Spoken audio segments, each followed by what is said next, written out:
Hi, the fellow Recording passenger. in progress. Hi, Ned Rush. How's it going? It's all right. A bit cold outside, but it's nice and cozy in the studio.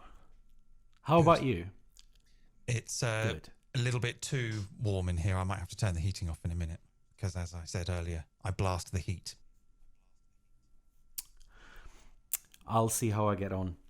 We are going to talk about melodies, Yes, sort of. yes. Tell me about them. Shall we give... Yeah. I think this is worth a little bit of a background story. So we did the More Kicks Than Friends chat the other week.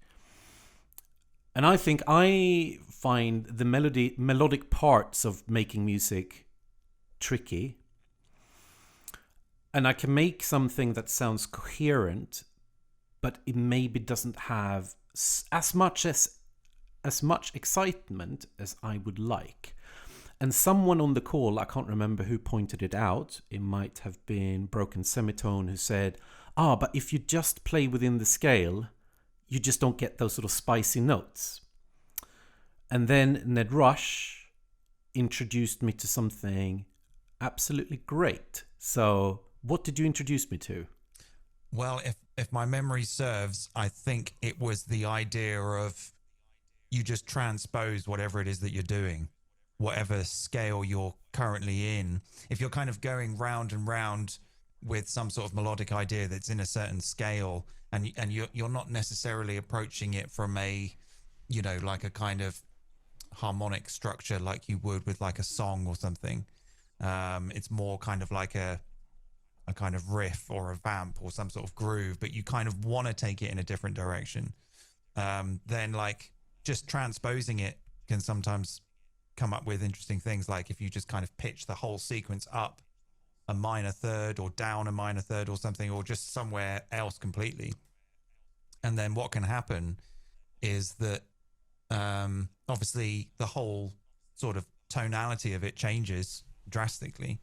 But in the process, you can find these similarities where, you might move your current scale to your new scale, and that new scale has actually got some of the notes that's in the old one.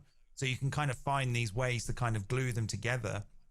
And that's sometimes where, for me personally, I've been able to come up with interesting, like set melodic ideas to kind of get them to work with each other. I went away during the week after to play around with it, and I was thinking about it because I think that was as much of an introduction as I got to that concept. And I was playing around with it and realized that if you take minor pentatonic scale in D sharp, which I sort of use all the time, in other words, it's just the black keys, everyone. If you're not into it, that's probably the only scale that I can remember. And if you write a melody in that, like either it's chords or there is a group of notes and it sounds fine. But then if you just take a section of a bar, or if you have 4 bars, you take 1 bar and you shift everything up or down, because if you've written it within the scale, that group of notes work together. That's going to sound fine. And even if you pitch all of those notes up, the relationship between those notes is still the same, but it's not necessarily in the scale, but those notes will sound nice together.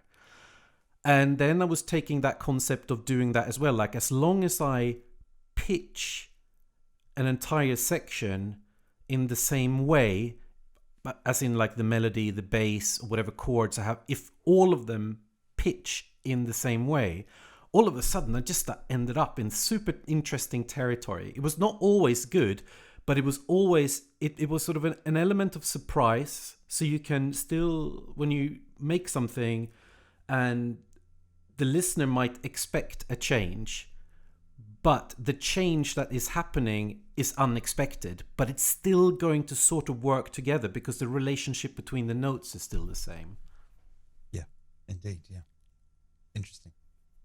And so you did post something on Discord where I think maybe you had demonstrated that. I didn't listen to that yet. Could we listen to that?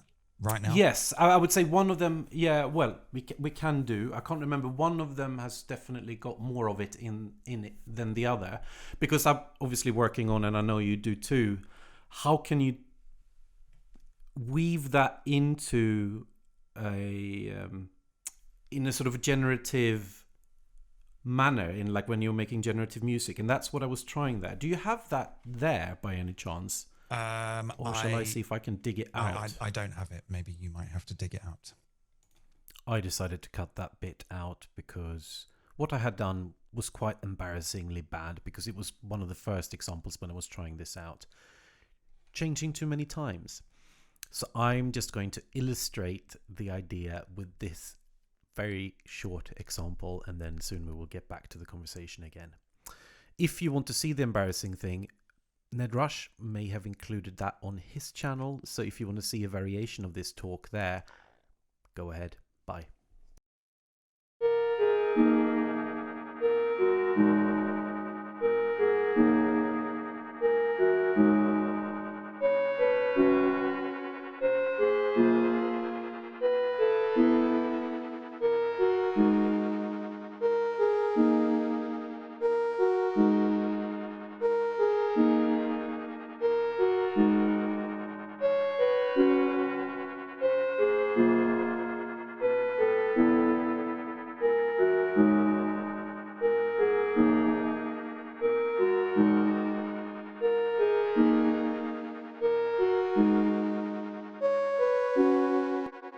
So I think the pitching was completely random rather than being the sort of three semitones, which I've also discovered. You talked about that tends to have a nice quality to that transition. It's quite it's sort of noticeably drastic, but in quite a satisfying way. And yeah, like I say, depending on what scale you're transposing from and to, then you know, along the way, I mean, I can't, my brain isn't always very good at thinking about these things really quickly, but like, I mean, if I was doing something in let me just see, C, D, E, F, and then we go C. Yeah, so actually if I was doing something in like C major, all the white notes, and then I moved that up to D sharp major, then D sharp major has got an F in it, and so does C major.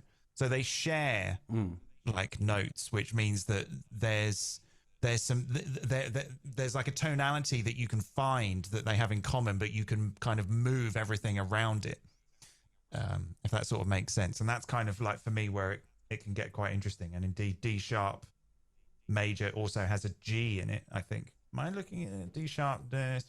Yeah, so already there's two notes that those two scales have in common. So, and they're both the fourth and the fifth, which is kind of interesting. So from C major, you're going from F and G, which is the fourth and the fifth. And then if you go to D sharp, then that's the second and the third, I think.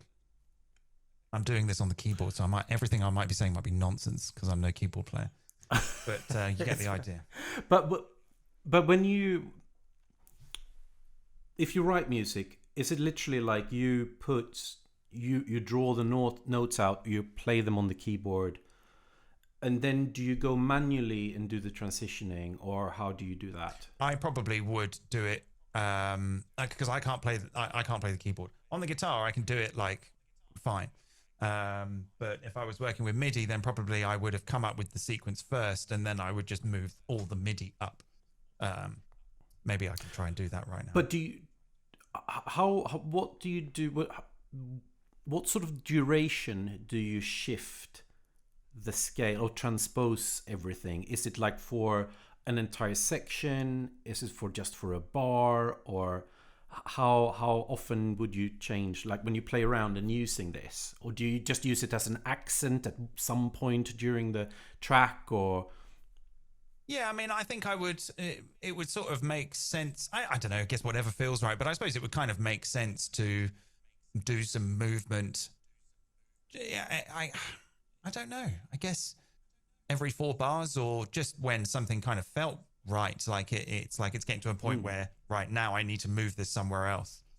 And I suppose that's really all to do with like the context or whatever's like on your mind at that point in terms of I realized when I was doing this and I wanted to affect multiple channels, so if you have a bass line and a melody and everything just needs to shift in the same manner, I took oh gosh, I thought the call broke down. Oh, you got it there. I took you take the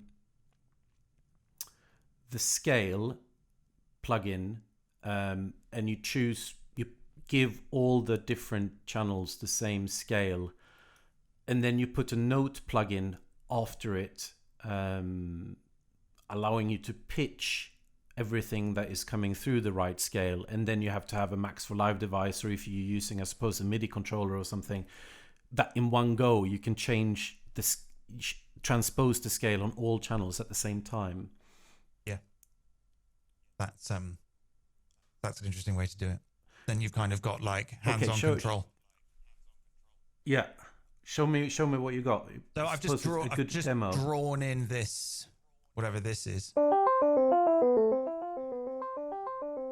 That was quite loud, I apologise. Not the most exciting thing in the world. Let's actually go down an octave. And I might maybe... Can you hear that okay? I can hear it. And then maybe like I could just make the notes have a little bit more.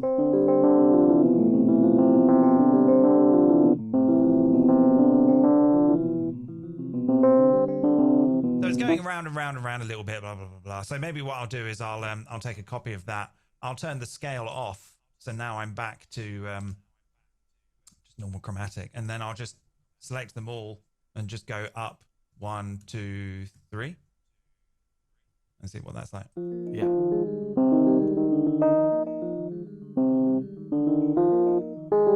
So I might push on.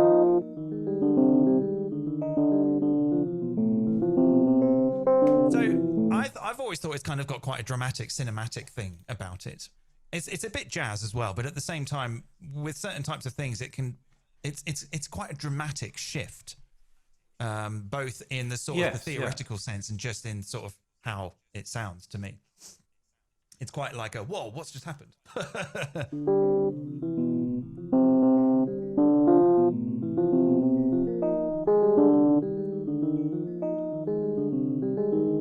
So I could kind of like look at both of these together if I make one a different color and see if we can see both of them.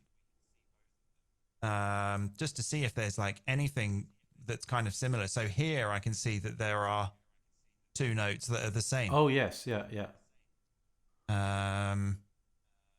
Is that the only one? I mean, they're just no one. There were 2 up. There's also same notes. Yeah. Oh yeah, and here.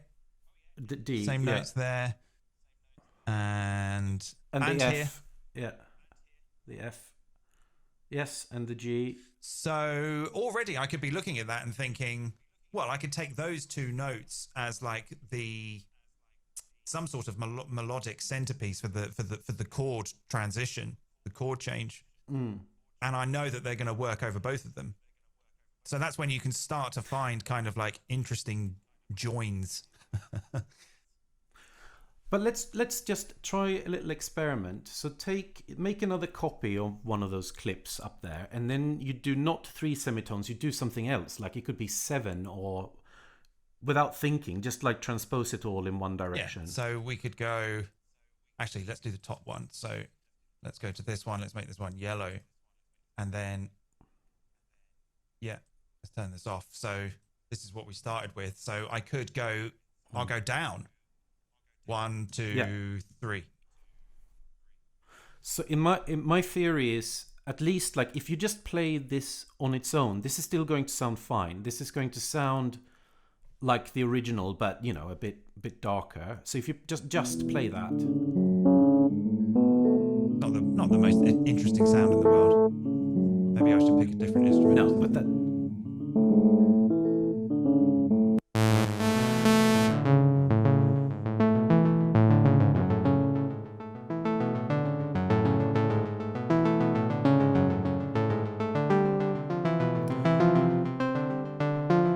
That was still quite nice, actually, that transition. I wonder if you can do a bad transition, if there is a a particular number of steps that just becomes really dissonant, even though like the transition, it can be played in its own right, but when you transition from the original scale to the transposed one, if it would always sound more or less quite good, or if there are really crappy ones. Do you know that? I think that's just all a matter of taste. Yeah, I think. And also I think if you start repeating something, your brain is just going to accept it eventually. Yeah, exactly. Like, I mean, if it's just going to go, I mean, if I was going up a semitone each on every bar, then that would be a little bit kind of like, where's this going? But like in a certain context, that could work kind of well as good as well. It could be a build up to like another section of the song. Everything's going and then dubstep drop. I was but I was thinking if the let's say there are some relationships that would sound better, like, so for example the 3 semitones is something that does work, that you just have the original scale, as in the original clip, and then you use the note plugin in a MIDI effects rack where you have multiples of them, but one is set to 3 semitones, another one is set to, was it -3, that happen to sound quite good, and you have a few ones. So if you're making something generative, you pick one at random, but out of a selection that's going to be quite pleasant, but you don't quite know which one it's going to pick. Does that make sense? Yeah. So I guess. So if you just take actually, which is the original clip here? Just this top one. So Yeah. I'll okay. I'll so move if you that just to like plop another. Hang on. I'll move that to like another slot and turn off the follow action. So.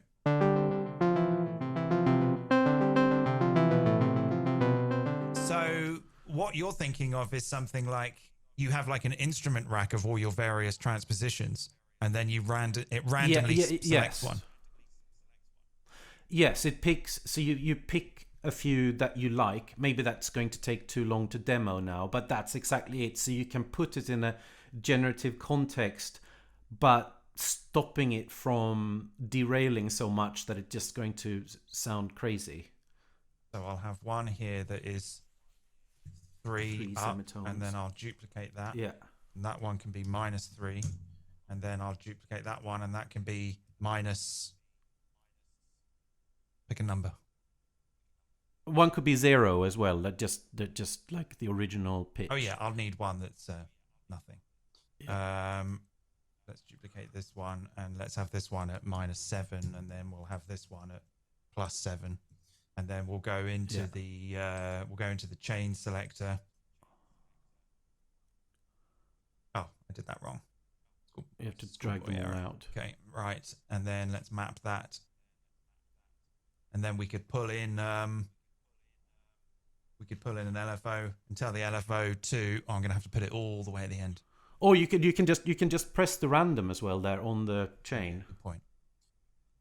That's a good idea. Oh yeah.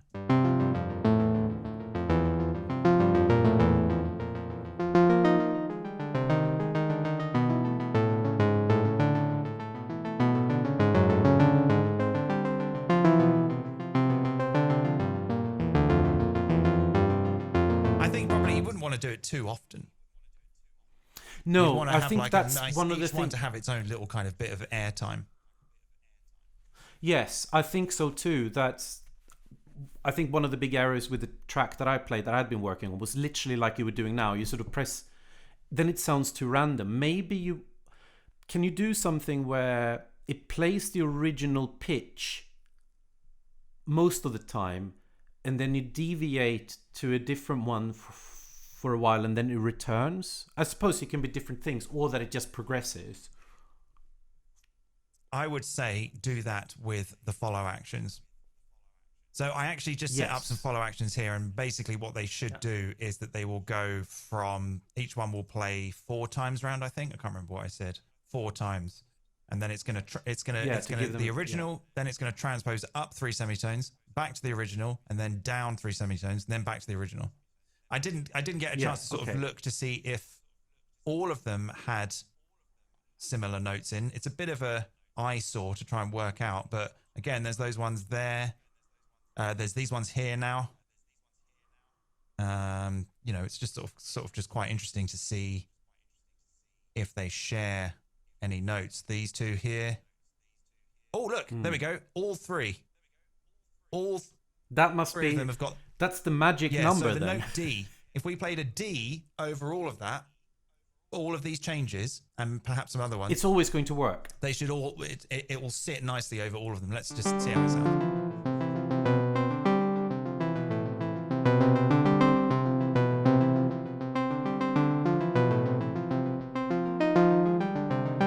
So I'm going to pull in an operator now and just draw a big D in. See what happens. Why is that on? D-Day.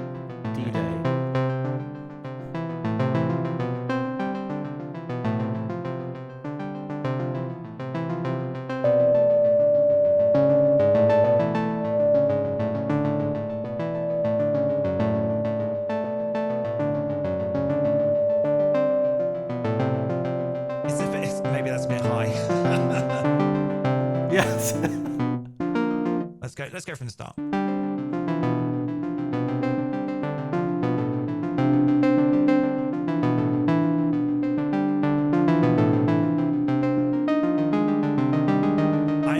I can't tell if I'm sort of imagining this or no, there's a D there as well.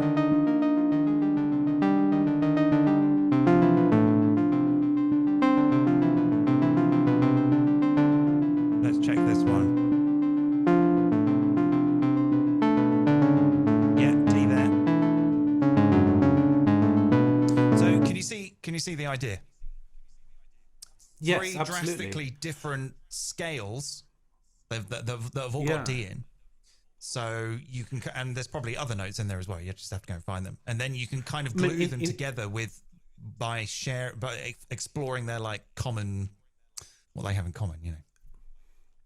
Maybe, I mean, could you say that there's obviously a root note in the original scale, but in the context of not multiple scales, but transpositions, that the new root note is the D in this particular case?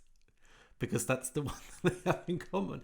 Or maybe, I don't know, could you do like, okay, so if you're going to tune your kick, tune it to the D or something? Yeah, I mean, I could put like, well, so if you want to, yeah, we could do it with, let's do it with a bit of baseline context. So for this clip, I'll just draw in, I'll use the arpeggiator to make it a little bit more, so I can go faster. And then actually, let's just copy that one and then that one. This one can be 3 down. So let's get some funky arpeggiator business.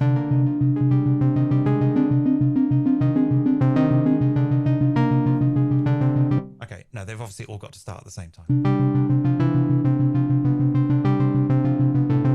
That's already started to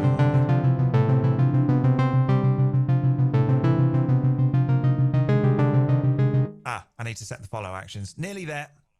These things don't happen overnight. What did I say next? 4. Let's go 4 times. Okay, now let's try it.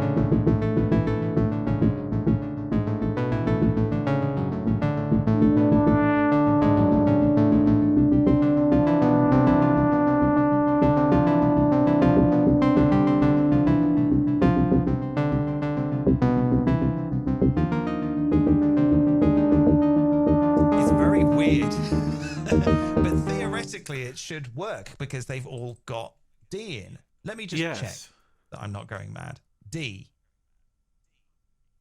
Let's turn the scale off here. But yeah, it doesn't sound out of tune. It's weird.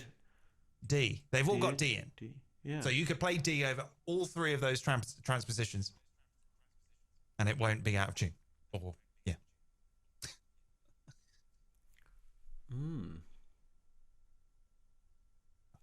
Do we know any artists or anything, like, I don't know, commercial tracks where this is sort of used as if someone wants to just run Spotify or whatever and just see what?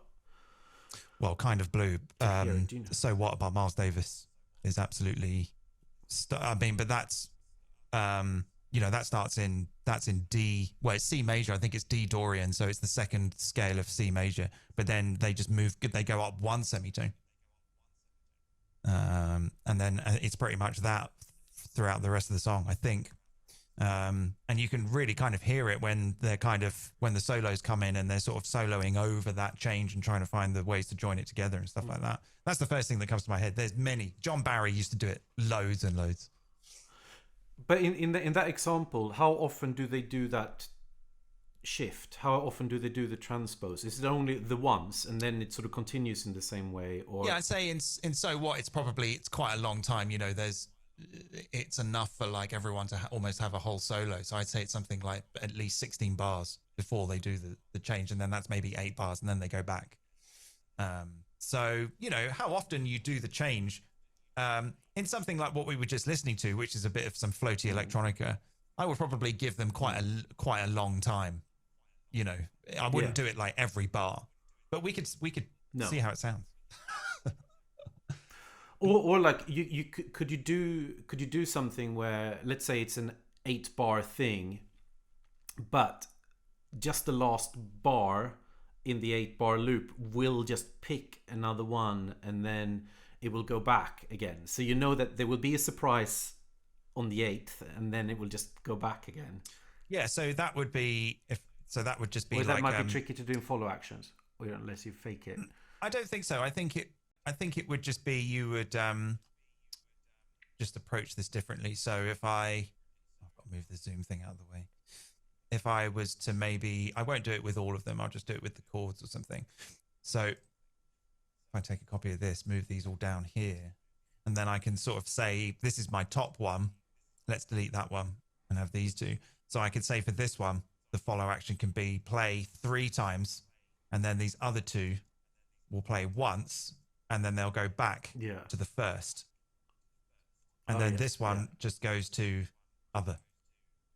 So it will play for 3 bars and then jump to one of these other ones that will play for 1 bar, and then it will go back.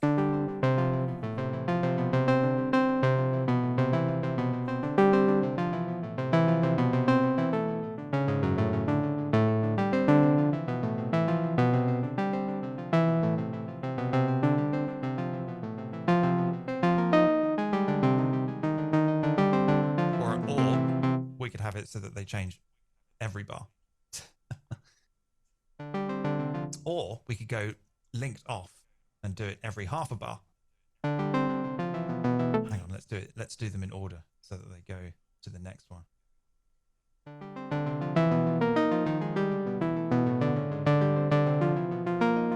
That's a little bit much for me. Yes, that's changing too often.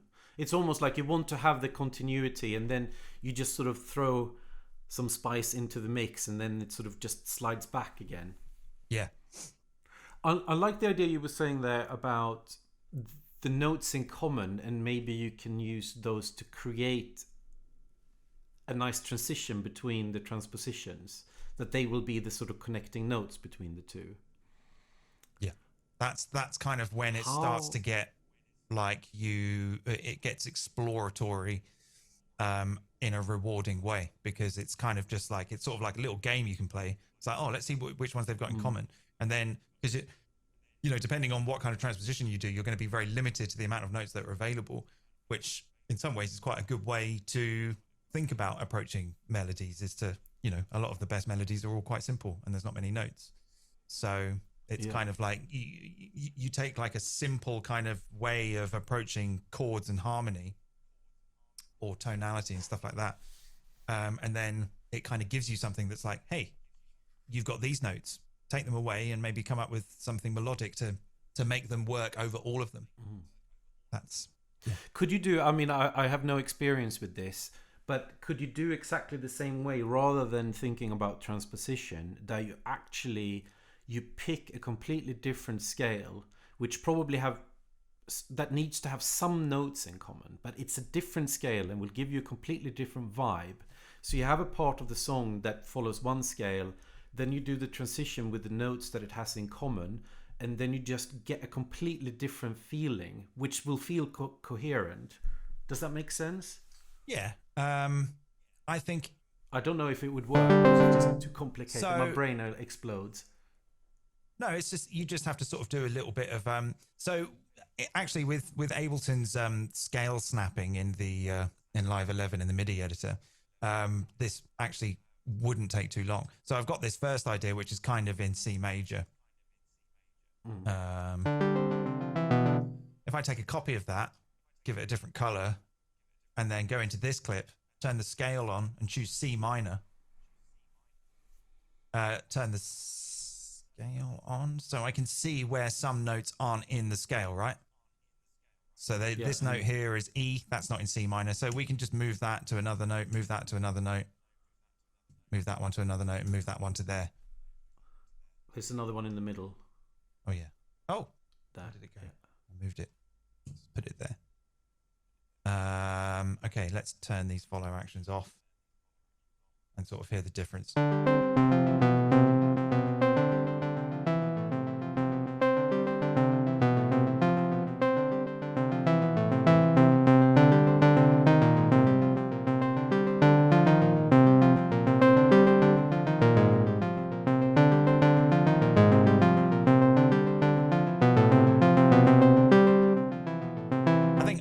I'm putting a little bit too much wibbly wobbly funk on it that you can't really, not really hearing the. It's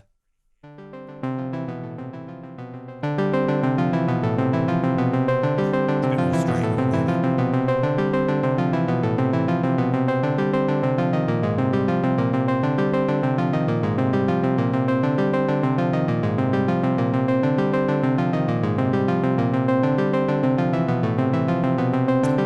That's a very subtle shift, but inevitably, if you go from major to minor, then.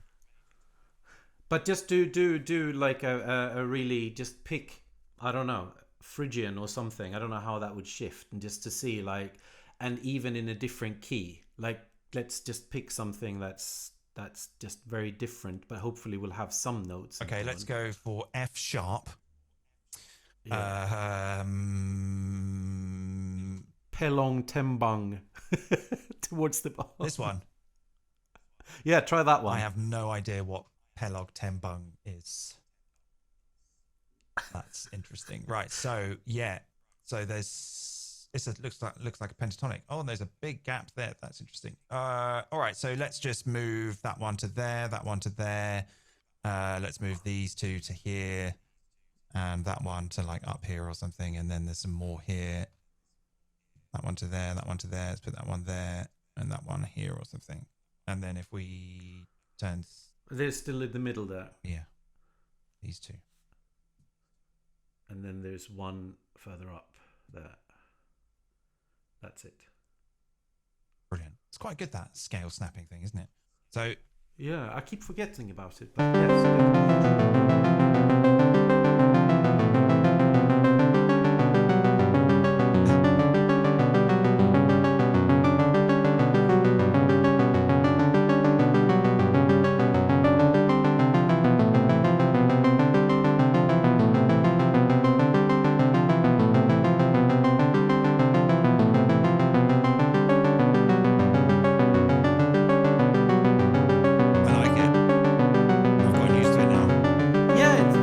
Yeah, I was about to say, like, my brain first time around it's like, oh, that's a bit weird, but then you just accept it because the notes sort of work together in a weird way. I mean, if you keep repeating stuff, it just gets sort of becomes fine, palatable.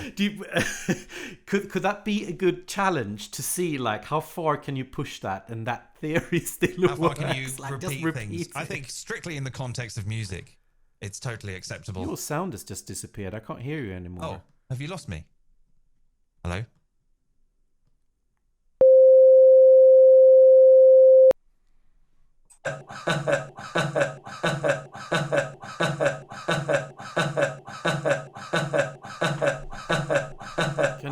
Can you hear me okay?